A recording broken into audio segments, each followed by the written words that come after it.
Hey everyone, this is a very consistent podcast with the effects of marijuana on the mental, emotional, and spiritual health of an individual that causes them to either uprise or spin out into sort of a frictional felling. And when they have to wrestle with the ribosomes of the powerhouses and the detonation of the forests, the foresting that happens, that occurs with the bulldozers and every vehicle that's involved with plowing and downing all the trees in the forest, you kind of get the billing. You look at it and you're just like, Jesus Christ, why didn't I freeze my account? And then as soon as you wrestle with that, the more you wrestle with that feeling deep down inside, you're just like, you're right, there are termites in these trees. So as a Yeti, standing on top of a mountain, perhaps peering over a cliffside, you throw those snowballs down, it avalanches into a Japanese type of area, and it's more of a rogue type of situation that causes you to think of XCOM, and as an ex-commander, whoever is an ex-commander, that is, they win in the operative sense of the word for the sake of power, but only in the lower regions for the time being, because there's a big thank you that has to be issued out to the utilitarian capitals of Viagra and Niagara Falls, the Hyperion nations, that's where you quiet down about that kind of thing. You saw what you saw, you put the pieces together, you you don't feel oppressed.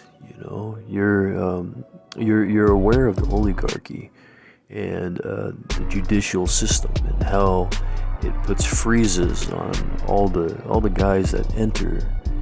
And you might want to laugh at it. You might want to say something in Korean, using the Korean language. You might want to go back to Bhutan. You might want to go to Thailand. You might want to go to Cambodia. In Cambodia, that is just an expansive place for you to be able to utilize. And as soon as you take a look at the utility, the tractions on it, then you might find a rite of passage into the evil, genius layers. And there's as Nat King Cole would have made his music resound in a rejoicing manner, there's Thomas Edison was making those light bulbs, and he had a lot of things to say. He said that in order to reach out to freedom, in order to feel free, like your wings are extended outward, as down as your heart might feel, the DEFCON is the most important part of it all.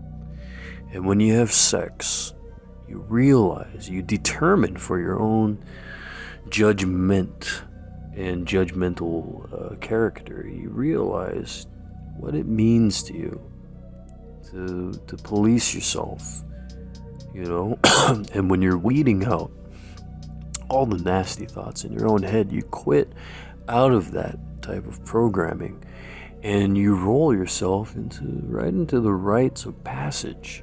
You desert the fervent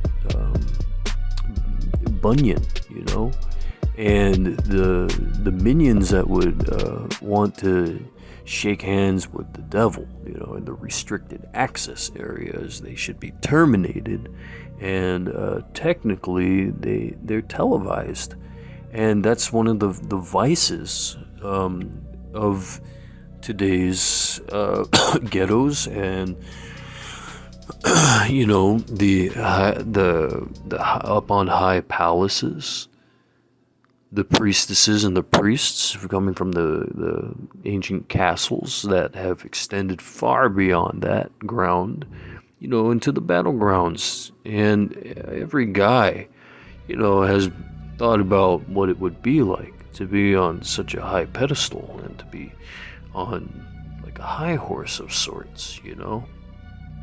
And when you think about Hawaii, you think about all the seafood, the vegetation in the waters, whether it be algae, moss, or, plankton. You think about that, and then you ask a question, you get your answers, and then you're just like, this is easy. You seize the day. And you might be laughing at it. You can laugh, and that's perfectly fine. But when you think about the dexterity of the fingers, when you think about the hip fire mode, the high hip fire, and another thank you coming from the gentrification of the brown people, and as well as the cross hatching of Nimitz Gates. And Nimitz himself was all about Leonard Nimoy's old sayings, for the power and the sake of for the sake of the